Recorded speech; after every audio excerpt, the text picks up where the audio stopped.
The drawing board for God's misfits. Grandma Tiffany Adams, her boyfriend Tad Collum, and Cole and Corey Twombly might need to rethink their defense strategy now that one of the other group members has seemingly confessed to everything. Yes, it was announced yesterday that Paul Grice, a fifth suspect in the murders of Veronica Butler and Jillian Kelly, was arrested, and he's talking. According to the arrest affidavit, Grice was interviewed and admitted that he was part of the planning and killing of both Butler and Kelly.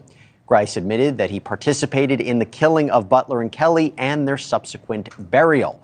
All five of the suspects face the same charges: 2 counts of murder in the first degree, 2 counts of kidnapping, 1 count of conspiracy to commit murder in the first degree. All of them felonies. Not easy to wriggle out from under those, but is there anything that Grandma Tiffany's gang of, I was going to say 5, can say or do to get the death penalty off the table? Anything where they could walk free? Well, I'm joined right now by trial attorney Dante Mills, who I have given the impossible task of trying to answer that question. Dante, good to see you. Here's where I struggle. First, let's talk about the first degree murder. Can they get past it? We both know that it's not just intent. There's a thing called felony murder, right? So if someone dies during the commission of a kidnapping, they could still be convicted of murder. They didn't even have to intend to kill him. How did they get past first-degree murder? Well, nothing is impossible, right? We'll start with that, except maybe this. When you have somebody that's talking, that's always the issue, and officers know that. When investigators show up, they arrest you. The first thing they do, they read you their rights, and then they ask you, do you want to help yourself, right? And they give you the opportunity to talk because they know how important it is.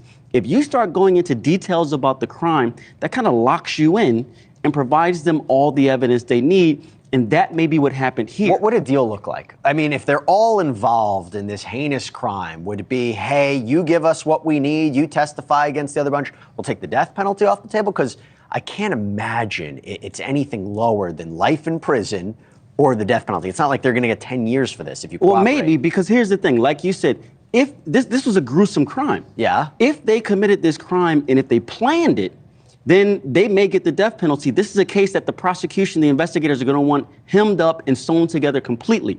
Their only way to do that, because you do have to show planning.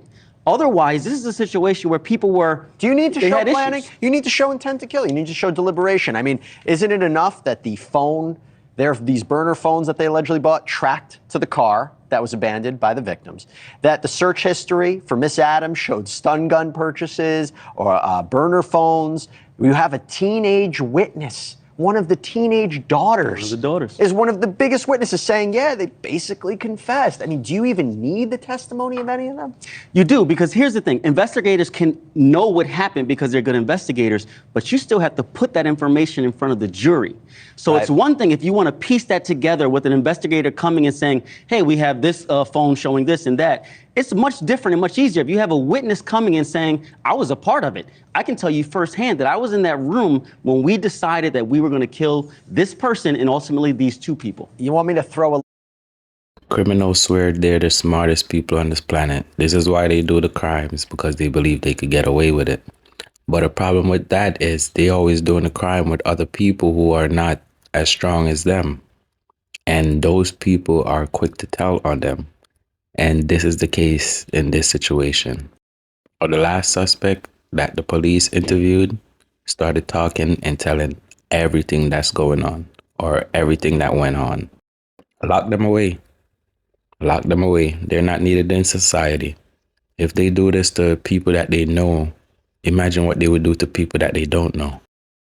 Let me know what you guys think.